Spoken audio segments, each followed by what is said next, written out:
Alors bonjour, Monsieur Conrad White, président de la Chambre de commerce de Montréal. Écoutez, je voulais savoir d'abord vos réactions par rapport à cette crise qui sévit actuellement, où une dizaine d'entreprises québécoises majeures ont quitté vers l'Ontario.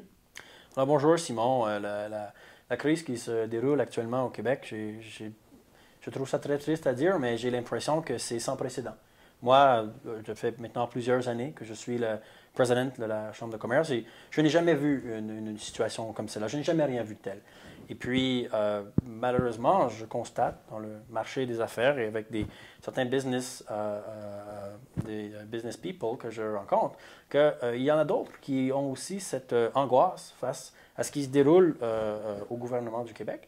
Et puis, plusieurs gens, lorsque je les interpelle et qu'on discute politics, me disent tous, et jusqu'à tout récemment, hein, il y avait au pouvoir des gens qui croyaient à la libre entreprise, free market. C'est là que les entreprises privées peuvent créer beaucoup d'emplois et développer l'économie.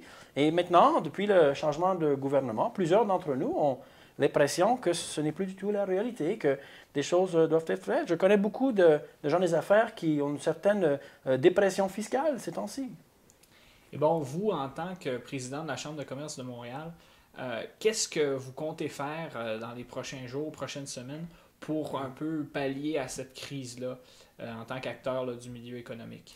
En tant qu'acteur du milieu économique, notre rôle est relativement limité, mais nous devons en faire le plus possible. Et moi, personnellement, j'ai l'intention de demander une rencontre avec les nouveaux dirigeants du Québec Government pour leur dire à quel point mes membres et moi sommes concernés beaucoup par cette situation. Et chaque année, je me déplace dans des endroits, je rencontre des gens d'affaires de other provinces, des États américains, d'autres pays européens, et nous disons entre nous, durant les conversations, que est-ce qu'on doit investir à tel ou tel endroit. Je vais devoir leur dire la réalité, que le marché ne semble plus vraiment propice au private business, you know?